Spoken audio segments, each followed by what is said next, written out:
зайлуулах зарчим. За энэ нь юу хэлээд байгаа юм бэ гэхээр юм тийм даггуцлыг л ярьж байгаа юм л да. Аливаа хоёр нийлбэрт байгаа даггуцал жишээ нь А олонлог вэ. Дахиад Б олонлог вэ ингэж.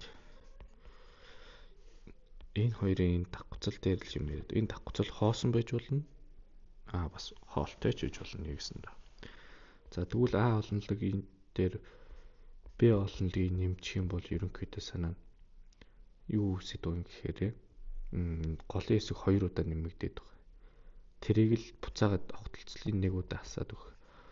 За энэ огтлцлын тэмдэглэгээ доош харж байгаа шүү. Тэгэх юм бол ер нь энд байгаа 3 тооны нийлбэр буюу А, Б-гийн нэгдэл гарч ирж байна гэсэн үг. За тэгэхээр эндийг л юм сайн ойлгочих юм бол ер нь ахлах анги их сургууль энэ тэр чигтэл энэ ашигладаг л да. За тэгвэл нэг ийм юм бодъё. Одоо жишээ нь 2025 хүртэл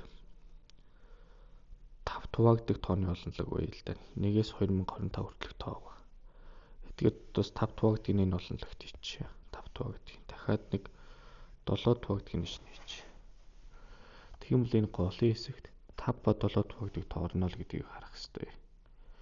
За тэгмүүдээ үйлбэрээ ингэж зохиоч хэдүүлээ. 1-ээс 2025 хүртэл тоон дотор 5 ба 7-д алинд нь ч хуваагддаггүй тоо хэд вэ гэдэг асуултанд хариулъя. За эхлээд хоёуланд нь хуваагддгийг нь олъё. 5 ба 7-д хоёуланд нь хуваагддаг.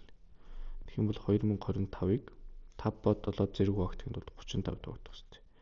Энийг олоход нэгсэндээ 2025 хүртэл 5 ба 7-д хуваагдах хоёуланд нь хуваагддаг тооны ширхэг гарч ирнэ. Энэ юу хэлээд байгаа нөхөр хуваага бүхэл хэсгийг авна гэсэн үг. Харин зөвхөн 5 туваагддаг тооны ширхгийг олъё бол 2025-д 5 туваачна. Тэгэх юм бол 405 ширхэг тоо гэсэн үг. 1-ээс 2025 хооронд. За үлдэгдлийн нь бол тоохгүй гэсэн үг. За яагаад ингээ хуваага бүхэл хэсгийг аваад гэхээр 1-ээс 2025 хүртэл 5 хэдэн удаа багтаж байгааг л тоолж байгаа байхгүй. Тэгэх юм бол хуваагддаг тооны ширхэг гарч ирнэ гэсэн үг. За тэгвэл ялгаа авахгүй 1-ээс 2025 7 хэд удаа 7-д хэд удаа багтах юм бэ? 7-д хуваагддаг тоо хэд вэ гэдгийг тоолъё. Энэ бол 280-аас гарах. За энэ 2025-ыг 35 туваачвал хэд гарах юм бол?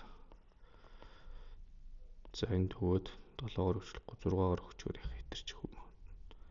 5-аар өгөөд 25 2-ыг санаад 17 хасаад 7 27 энд дээр өгье. 9-оор өгвөл хэтэр 8-аар өгвөл 240 шийдэн 7-оор өгөх юм биш. За тэгвэл 57 бүхэлтэй юм байна. Энэ хариу 57-г авчих юм байна. За тэгвэл одоо би ийм асуултанд эндээс нь бүхэл төрлийн асуултанд хариулж болно л доо.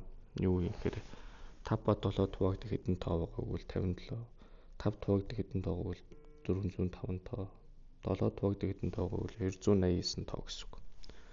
Одоо тэгвэл энэс юу хэлэх юм гэхээр миний асуулт бол 5 ба 7 хоёуланд нь хуваагддаг тоо гэсэн юм чинь 2025-аас энэ тэгээ тоонуудаа л энэ дугаа 3 тоог л хасаад өгье гэж байна. За би тэгэхээр голын тоон 57. За тэгвэл энэ 5 туваагддаг тоо энэ 405 байгаа. 405-аас гасган 57-гийн бичнэ. Энд нь болохоор 280-аас гасган 57 бичнэ. За энэ хэдий 3 чин 5-ын тоо 9 4 348 тоо гэсэн. За тэгвэл юу хэлэх гээд байгаа хэрэг 348 57 232-ыг эндээс хасаад өгөхөд бодлого хариуг нэг талаар гарна. Гэхдээ илүү логиктэй бодъё гэвэл юу гэхээр 405 дээр би 289-ыг нэмчих. Тийм бол голын хэсэг 2 удаа нэмэгдэх учраас би 1 удаа 57-г хасаад өгье. Тэгэх юм бол нэгсэн 5 ба 7 туваагддаг нийт тооны ширхэг гараад ирнэ. Тэнгүүднээс сэргээс нь 2025-аас өгч. За ингэж нэгтгэн зайлуулах зарчмыг сайн ашиглах юм бол олон бодлогыг шийдэх боломжтой.